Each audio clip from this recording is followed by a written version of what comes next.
Hello friends, welcome to our channel the learning easel. आज हम discuss करने वाले हैं 6 जून 2020 की मोस्ट इंपॉर्टेंट न्यूज़ को। हमारे डिस्क्रिप्शन बॉक्स में हमारे टेलीग्राम चैनल का लिंक है, जहां से आप हमारे टेलीग्राम ग्रुप को ज्वाइन कर सकते हैं और डेली करंट अफेयर की पीडीएफ वहीं से डाउनलोड कर सकते हैं। कल के सेशन में सबसे पहले फ्रेंड्स मैं आपको बता दूं, एक बहुत थोड़ी सी गलती हो गई थी मेरे से। मैंने ये बोल दिया था कि जो इस इंडस्ट्री स्टेटस दिया है स्पोर्ट्स को, वो ये करने वाला पहला स्टेट सिक्किम रहा था। तो ये चीज़ बिल्कुल भी रॉन्ग है, ये चीज़ गलत है। सिक्किम ऐसा स्टेट नहीं है, वो स्टेट है मिज़ोरम। मैंने गलती से सिक्किम बोल दिया था, सिक्किम एकदम रॉन्ग है। मिज़ोरम वो स्टेट है जिसने कि स्पोर्ट्स को इंडस्ट्री स्टेटस दिया है, और सिक्किम नहीं है। कल मैंने गलती से सिक्किम बोल दिया था, तो I am sorry for that. वो है स्टेट है मिज़ोरम।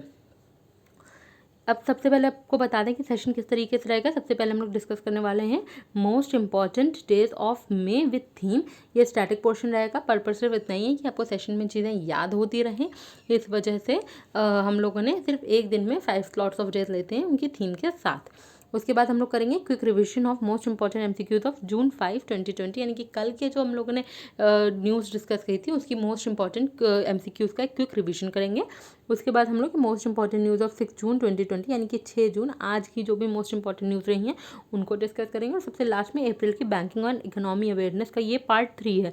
पार्ट 1 और पार्ट 2 हम लोग ऑलरेडी सेशन में कर चुके हैं। एक जो पार्ट को हम लोग एक दिन डिस्कस करते हैं और अगले दिन रिवाइज करते हैं, जिससे चीज़ें याद होती चलें सेशन में, इस वजह से। और आज हम लोग डिस्कस करने वाले हैं अप्रैल की बैंकिंग एंड इकोनॉमी अवेयरनेस का पार्ट 3। चलिए सेशन को शुरू करते हैं। May 12 को हम मनाते हैं international day of nurses. International day of nurses मनाया जाता है 12 मई को। ये फ्लोरेंस नाइटिंगेल की याद में मनाया जाता है इस दिन को। और इस दिन हम मनाते हैं इंटरनेशनल डे ऑफ नर्सेज। और इस दिन की थीम रही nursing the world to health. Nursing the world to health रही थी थीम इस दिन की।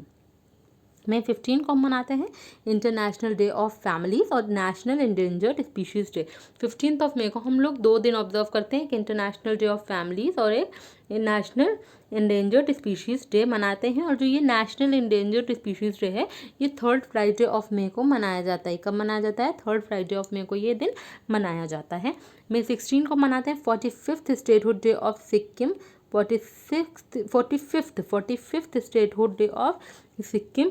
और जिस स्टेट ने स्पोर्ट्स को इंडस्ट्री स्टेटस दिया है वो स्टेट सिक्किम नहीं है, वो स्टेट है मिज़ोरम।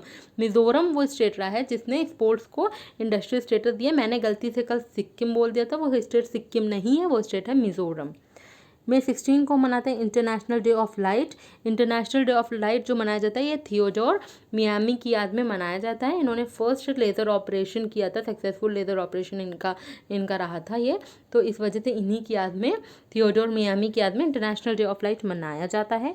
नेशनल डेंगू डे हम लोग मनाते हैं May 16 को। और international day of living together in peace भी May 16 को मनाते हैं, यानी कि 16 मई को हम लोग टोटल 4 डेज 4 दिन मनाते हैं।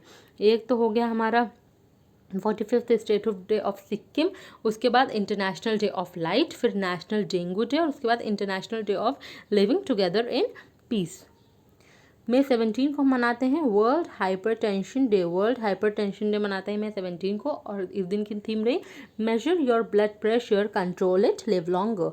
Major your blood pressure, control it, live longer hypertension day की थीम रही थी। May 17 को मनाते हैं world telecommunication and information society day. World telecommunication and information society day. और इस दिन की थीम रही कनेक्ट 2030 ICTs फॉर SDGs।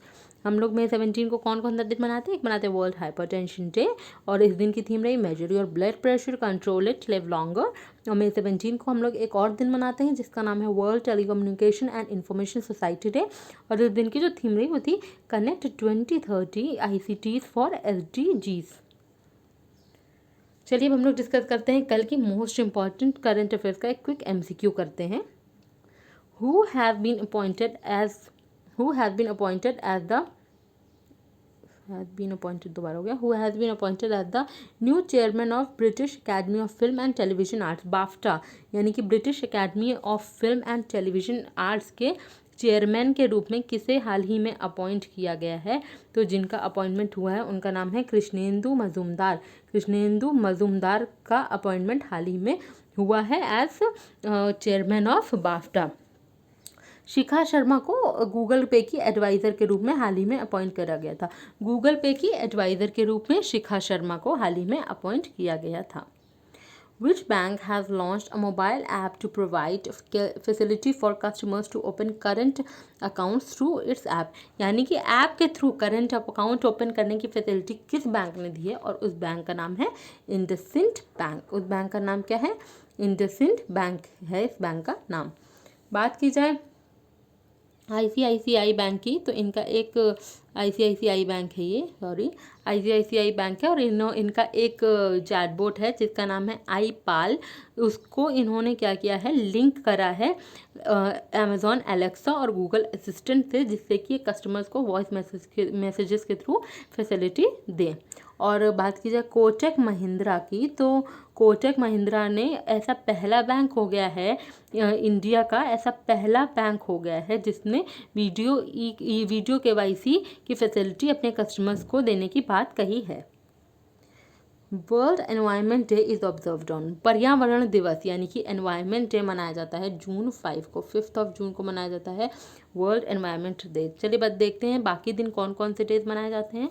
1 जून को हम मनाते हैं world milk day and global day of parents. World milk day and global day of parents. जो 2 जून को हम लोग जो दिन मनाते हैं उसका नाम है तेलंगाना फाउंडेशन डे। तेलंगाना इस दिन को फाउंड किया गया था, इस वजह से इस दिन को तेलंगाना फाउंडेशन डे के रूप में मनाते हैं। एंड May 3 को हम मनाते हैं वर्ल्ड बाइसिकल डे। May 3 को हम मनाते हैं वर्ल्ड बाइसिकल डे। और उसके बाद May 4 को हम जो डे मनाते हैं उसका नाम है UN international day of innocent children and victim of aggression. UN international day of innocent children and victim of aggression, ये जो दिन मनाते हैं ये 4 जून को मनाते हैं। और 5 जून को मनाता है world environment day. The union government has launched a new initiative called स्वदेश। स्वदेश नाम का एक इनिशिएटिव यूनियन गवर्नमेंट ने लॉन्च किया है और इस स्वदेश का फुल फॉर्म क्या बनता है? इसका नाम है skilled workers arrival database for employment support. Skilled workers arrival database for employment support. इसका एक फुल फॉर्म इंपॉर्टेंट बनता है क्योंकि फुल फॉर्म्स आ सकते हैं, तो इसका फुल फॉर्म है स्किल्ड। एक अल्फ़ाबेट का आपको फुल फॉर्म एक्सपेंशन मालूम होना चाहिए। स्किल्ड स्वदेश का skilled workers arrival database for employment support. Skilled workers arrival database for employment support. For the first version of salary tracker mobile app Mera Vetan has been launch by which state और union territory. Mera Vetan नाम का एक salary tracker है, ये mobile app है, mobile application है। इसको launch किस यूटी या किस स्टेट ने इसको लॉन्च किया है? तो इसको लॉन्च करने वाले जो यूनियन टेरिटरी है उसका नाम है जम्मू एंड कश्मीर। जम्मू एंड कश्मीर ने इस मेरा वेतन नाम के ऐप को लॉन्च किया है। एक कोविड सुकून नाम का इनिशिएटिव है, ये भी जम्मू एंड कश्मीर का है। ये जो भी मेंटल स्ट्रेस हो रहा है ये कोविड-19 पैंडेमिक के चलते, उसके लिए ये इनिशिएटिव लिया है जम्मू एंड कश्मीर गवर्नमेंट ने। और बात की जाए उड़ीसा की, तो कोणार्क टेम्पल और आपका चिल्का लेक, ये दोनों उड़ीसा में ही है। उड़ीसा के, और ये हमने इसलिए बात की क्योंकि हाल ही में दोनों न्यूज़ में रहे थे। कोणार्क टेम्पल को गवर्नमेंट ऑफ इंडिया ने 100% सोलराइजेशन की बात कही थी, देने की बात कही थी, तो इसलिए कोणार्क टेम्पल था न्यूज़ में। और IIT मद्रास ने जो चिल्का लेक में डॉल्फिन पाई जाती हैं जिनका नाम है ईरावदी डॉल्फिन, उनके नंबर को ट्रिपल करने में हेल्प की थी। और ये जो चिल्का लेक है ये भी उड़ीसा में ही है। दिल्ली के CM का नाम है Arvind Kejriwal. Wes Unseld passed away recently, he is related to which of the following sports. Wes Unseld का हाल ही में निधन हो गया और ये किस स्पोर्ट्स से रिलेटेड हैं? तो ये रिलेटेड हैं, ये बास्केटबॉल प्लेयर रहे हैं। ये कौन से प्लेयर रहे हैं? ये बास्केटबॉल प्लेयर रहे हैं। आइए देखते हैं बाकी स्पोर्ट्स। बात की जाए फुटबॉल की, तो फुटबॉल से भी एक ऑब्ituary जुड़ी है। गीगी सिमोनी ये एक इटालियन फुटबॉलर हैं, इनका हाल ही में निधन हो गया। इनका क्या नाम है? गीगी सिमोनी, और ये इटालियन फुटबॉलर हैं। क्रिकेट की बात करें, हाल ही में एक फॉर्मर पाकिस्तानी क्रिकेटर हैं जिनका नाम है रियाज शेख नाम के एक फॉर्मर पाकिस्तानी क्रिकेटर हैं। इनका कोविड-19 की वजह से हाल ही में निधन हो गया। और टेनिस की बात कीजिए तो एशले कूपर नाम के एक टेनिस प्लेयर थे जो कि ऑस्ट्रेलियन टेनिस प्लेयर थे, इनका भी हाल ही में निधन हो गया। और वेस एंसल्ट की बात करें, ये बास्केटबॉल प्लेयर रहे हैं। Which state has occupied first rank in COVID-19 management index analyzed for 10 states by the central government? Central government ने एनालिसिस किया था 10 स्टेट्स का, और उसमें जिस स्टेट ने कोविड-19 मैनेजमेंट इंडेक्स के लिए फर्स्ट रैंक पाई है वो स्टेट कौन सा है? वो स्टेट है राजस्थान। उस स्टेट का नाम क्या है? राजस्थान। वो स्टेट है राजस्थान। बात की जाए राजस्थान की, तो मोक्ष कलश नाम का भी एक इनिशिएटिव है इनका, जिसपे ये लोग जो अस्थियां विसर्जन हैं, इमर्जन ऑफ एशेज हैं, वो जो है उसके लिए लोग फ्री बस सर्विस प्रोवाइड कर रहे हैं। कौन सी गवर्नमेंट प्रोवाइड कर रही है? Rajasthan government free bus service इस चीज़ के लिए प्रोवाइड कर रही है, और इसका नाम है मोक्ष कलश। मोक्ष कलश इस इनिशिएटिव का नाम है। Basu Chatterjee has past away recently. Basu Chatterjee का हाल ही में निधन हो गया। ये कौन थे? फिल्म मेकर थे, लिरिसिस्ट थे, या स्क्रीन राइटर थे? तो ये थे फिल्म मेकर और स्क्रीन राइटर दोनों, बोथ 1 and 3। तो ये फिल्म मेकर भी थे और स्क्रीन राइटर भी थे। योगेश गौर नाम के एक लिरिसिस्ट थे जिनका हाल ही में निधन हो गया, और ये क्या थे? ये एक लिरिसिस्ट थे। ये क्या थे? एक लिरिसिस्ट थे। Who has been appointed as the India's new ambassador to World Trade Organization? India's new ambassador to World Trade Organization के रूप में किनका हाल ही में नियुक्ति हुई है, किनका अपॉइंटमेंट हुआ है? तो ये है ब्रजेंद्र नवनीत। इनका नाम क्या है? ब्रजेंद्र नवनीत। बात की जाए, देखिए बाकी ऑप्शन देखते हैं, बाकी के अपॉइंटमेंट्स भी रिसेंट हैं। आभास झा कौन है? ये हैं वर्ल्ड बैंक के practice manager for climate change and disaster risk management for south Asia. हाँ, तो ये क्या है? World bank practice manager for climate change and disaster risk management for south Asia. तो ये इनका यहाँ पे वर्ल्ड बैंक के प्रैक्टिस मैनेजर के रूप में इनका अपॉइंटमेंट हुआ। बात की जाए नीरज धवन की, तो ये क्या है? नीरज धवन जो हैं ये चीफ रिस्क ऑफिसर रहे हैं येस बैंक के चीफ रिस्क ऑफिसर के रूप में नीरज धवन को अपॉइंट किया गया। और बात की जाए CII के प्रेसिडेंट के रूप में उदय कोटक को हाल ही में अपॉइंट किया गया है। पहले CII के जो प्रेसिडेंट थे वो थे विक्रम किर्लोस्कर, और अब विक्रम किर्लोस्कर हट गए हैं। विक्रम किर्लोस्कर की जगह अब जो न्यू आए हैं, इनको जिन्होंने रिप्लेस किया, उनका नाम है Uday Kotak. Who collaborated in the global initiative of United Nations Children's Fund, the Red Dot Challenge, on Menstrual Hygiene Day 28 May 2020 to create awareness to educate girls about menstrual hygiene and construction of sanitation facilities and access to hygiene products? Basically जो girls को menstrual hygiene और sanitation facilities इन सब के बारे में educate करने के लिए एक या आप कह सकते हैं एक रेड डॉट चैलेंज नाम का इनिशिएटिव, ग्लोबल इनिशिएटिव था। और इस इनिशिएटिव में जो है कोलैबोरेट किया था इन्होंने, जो भी हैं, इन्होंने कोलैबोरेट किया था यूनाइटेड नेशन चिल्ड्रंस फंड के साथ। इंपॉर्टेंट बनता है किसके साथ कोलैबोरेट किया था और किसने किया था?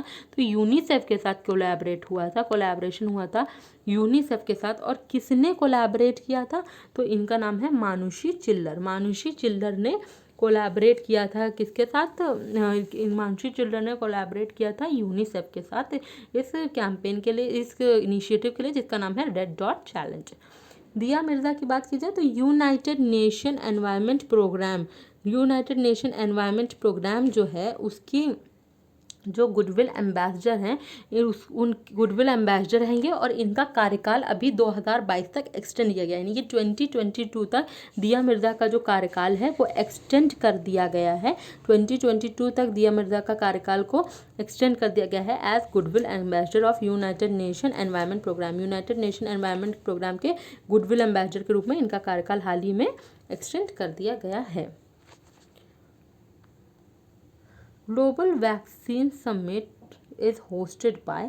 ग्लोबल वैक्सीन समिट हुई थी हाल ही में, उसको किसने होस्ट किया था? उसको होस्ट किया था ब्रिटिश, ये हैं Boris Johnson, British prime minister ने, जिनका नाम है बोरिस जॉनसन, और इन्होंने ही ग्लोबल वैक्सीन समिट को होस्ट किया था। चलिए अब हम लोग आज की मोस्ट इम्पॉर्टेंट करंट अफेयर्स को डिस्कस करते हैं।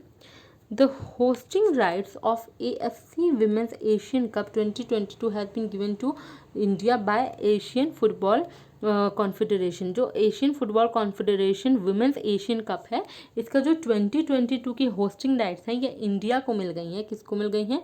इंडिया को ये होस्टिंग राइट मिल गई हैं। और ये होस्टिंग राइट दी किसने है? एशियन फुटबॉल कॉन्फेडरेशन ने women's AFC women's Asian cup 2022 के लिए होस्टिंग राइट दी हैं इंडिया को। भारत को होस्टिंग राइट्स मिली हैं, इंडिया को होस्टिंग राइट मिली हैं।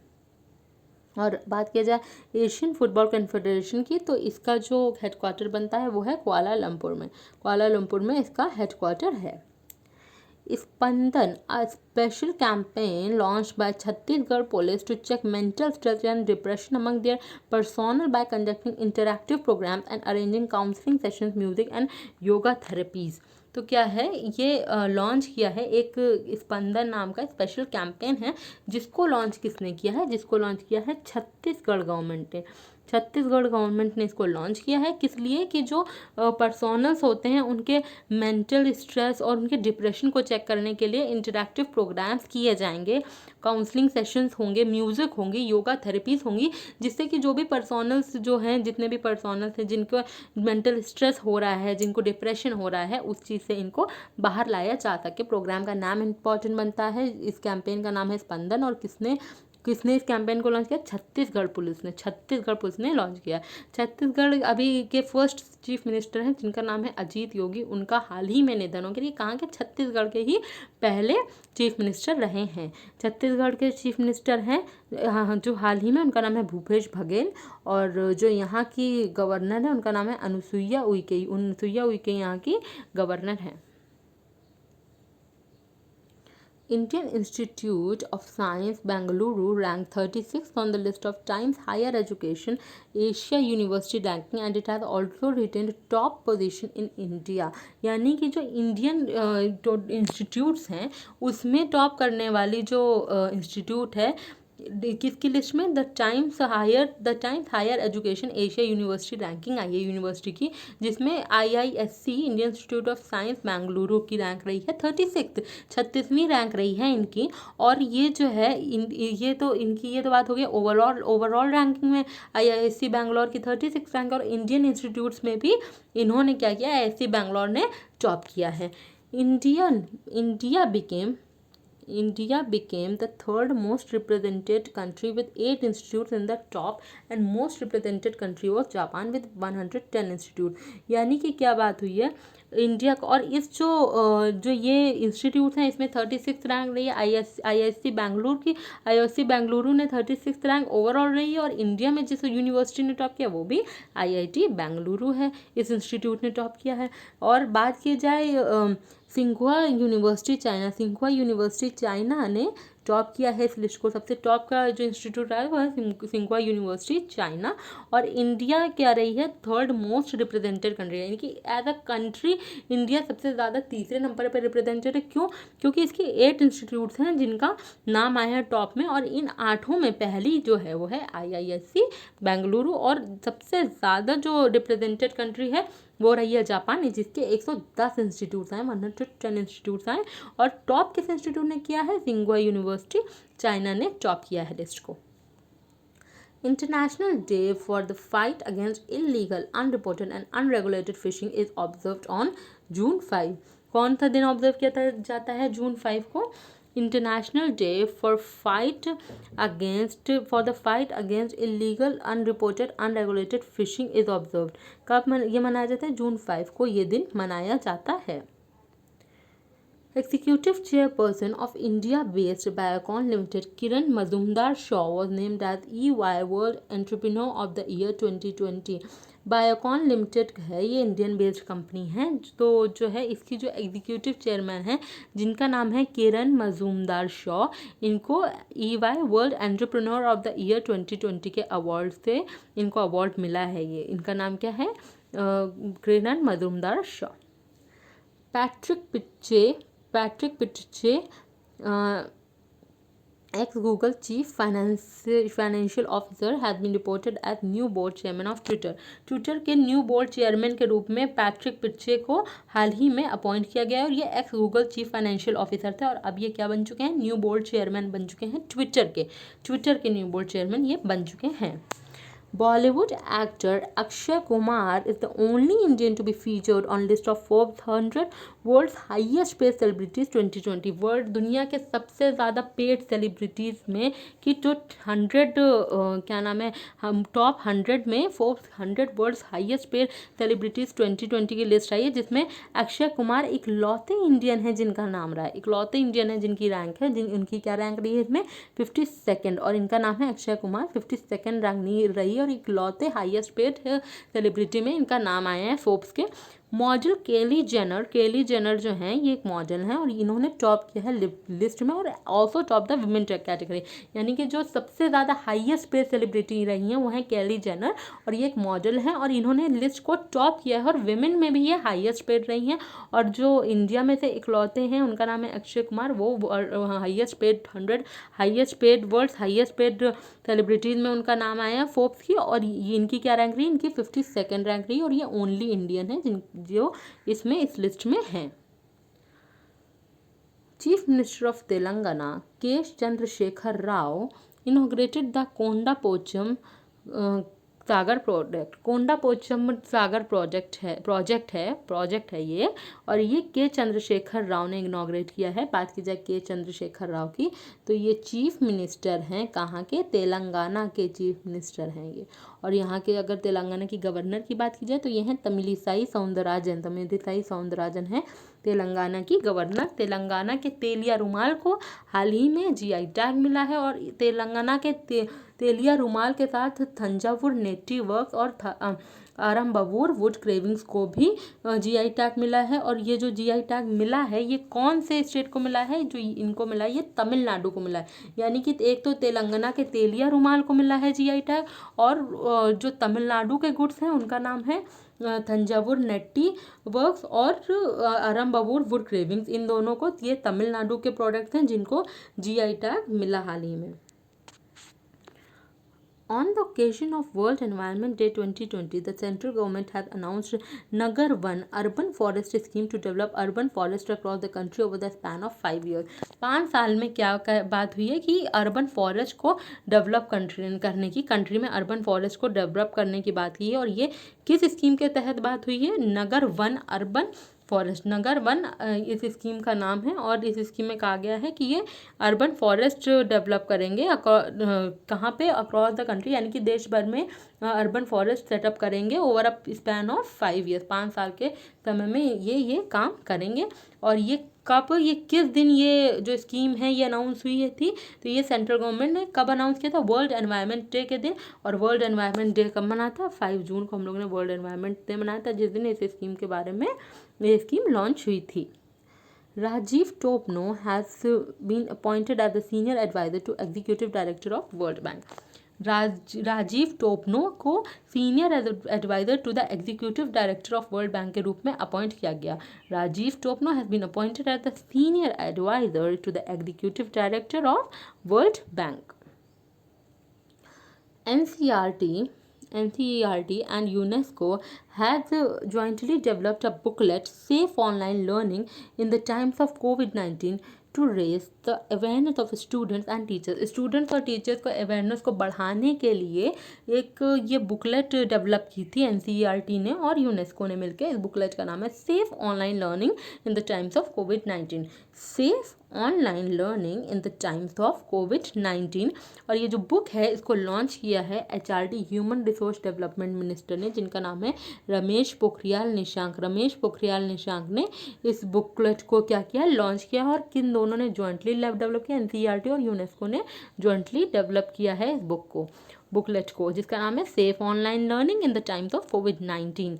और minister of human resource development कौन है? रमेश पोखरियाल निशंक, और इनकी कॉन्स्टिट्यूएंसी है हरिद्वार उत्तराखंड। हरिद्वार उत्तराखंड इनकी कॉन्स्टिट्यूएंसी है। नेशनल टेस्ट अभ्यास भी इन्होंने ही लॉन्च किया था, एचआरडी मिनिस्ट्री ने ही लॉन्च किया था, मॉक टेस्ट प्रोवाइड करने के लिए। जो जेईई मेंस और एनसीईआरटी के स्टूडेंट होते हैं उनको मॉक टेस्ट प्रोवाइड करने के लिए इस जो है नेशनल टेस्ट अभ्यास को लॉन्च किया गया। The Reserve Bank of India has created a rupees 500 crore or $66 million payment infrastructure development fund to deploy point of sale infrastructure in small cities and towns। Small cities और town में ये जो point of cell infrastructure है, ये कह सकते हैं digitalisation है, इसको बढ़ाने के लिए क्या किया गया है? रिजर्व बैंक ऑफ इंडिया ने 500 करोड़ का पेमेंट इंफ्रास्ट्रक्चर डेवलपमेंट फंड जो है वो क्या किया है? क्रिएट किया है। और इसमें 500 करोड़ में से अभी इनिशियली 250 करोड़ यूज़ होंगे और डिजिटलाइजेशन के लिए 250 करोड़ रुपीज़ यूज़ किए जाएंगे। और टोटल ये कितने करोड़ का फंड है? 500 करोड़ का फंड है। और ये किसने क्रिएट किया? रिजर्व बैंक ऑफ इंडिया ने। पेमेंट इंफ्रास्ट्रक्चर डेवलपमेंट फंड है इसका नाम। चलिए अब हम लोग banking and economy awareness discuss करते हैं। ये अप्रैल क्यों? ये पार्ट 3 है। Part 1 and 2 already discussed and revised हो चुकी हैं। 2 दिन हम लोग एक पार्ट को लेके चलते हैं, जिससे एक दिन हम लोग डिस्कस करते हैं और अगले दिन उन्हीं को रिवाइज करते हैं।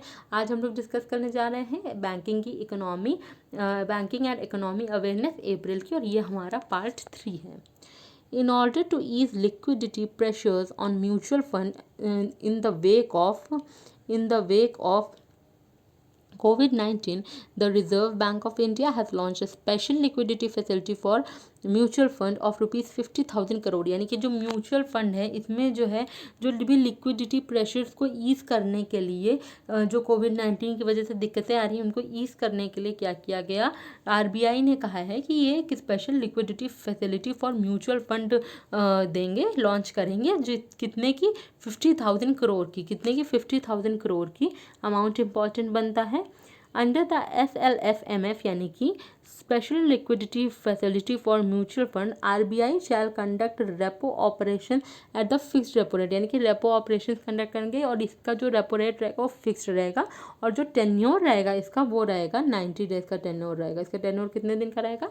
90 दिन का। 90 डेज का टेन्योर रहेगा। Minimum bid amount would be ₹1 crore and in multiple thereof. और जो मिनिमम बिड अमाउंट रहेगी वो इसकी 1 करोड़ रुपीज़ एंड उसके मल्टीपल देयर ऑफ रहेगी। इसके 1 करोड़ और उसके मल्टीपल्स में रहेगी। 2 new digital banking services, Self-FD and Self-Savings account, has been launched by Equitas Small Finance Bank to enable the customers of the bank to avoid visiting bank branches। यानी कि बोला गया है कि कस्टमर्स को जिससे कि बैंक ब्रांचेस तक ना आना पड़े, इसके लिए 2 डिजिटल बैंकिंग सर्विसेज लॉन्च की गई, जिसका नाम है self FD and self savings account. और ये लॉन्च करने वाला जो बैंक है इसका नाम है Equitas small Finance bank. Bank का नेम इंपॉर्टेंट बनता है, इक्विटस स्मॉल फाइनेंस बैंक है इस बैंक का नाम। और जो इसका हेडक्वार्टर है वो कहाँ है? इसका हेडक्वार्टर है चेन्नई, तमिलनाडु में। चेन्नई, तमिलनाडु में इक्विटस स्मॉल फाइनेंस बैंक का हेडक्वार्टर। और इन्होंने 2 digital services, self FD and self savings account नाम की डिजिटल बैंकिंग सर्विसेज को लॉन्च किया, जिससे कि जो बैंक के कस्टमर्स हैं उनको बैंक ना आना पड़े, विजिटिंग बैंक ब्रांचेस विजिट ना करनी पड़े। The Reserve Bank of India has introduced a separate channel and called the fully accessible route for non-residents to invest in specified government of India dated securities. यानी कि government of India की जो dated securities हैं उनमें invest करने के लिए किसके लिए? नॉन रेजिडेंट्स के लिए, जो कि NRIs हैं उनके लिए एक स्पेशल चैनल जो है बनाया है, एक स्पेशल चैनल इंट्रोड्यूस किया है reserve bank of India RBI ने, जिसका नाम है फुल्ली एसेसिबल रूट। इस चैनल का नाम क्या है? फुल्ली एसेसिबल रूट है इस चैनल का नाम। The Reserve Bank of India has hiked the limit for foreign portfolio investors' investment in corporate bonds from 9% to 15% in outstanding stock of financial year 2020-21। RBI ने limit hike की है किसकी? Foreign FPI का full form important बढ़ता है, foreign portfolio investors investment के लिए in corporate bonds में जो इनकी लिमिट है आरबीआई ने फॉर एफपीआई की जो इन्वेस्टमेंट की लिमिट है उसको बढ़ा दिया है। किस पे? कॉर्पोरेट बॉन्ड्स में जो एफपीआई की लिमिट है उसको RBI ने हाल ही में बढ़ा दिया है।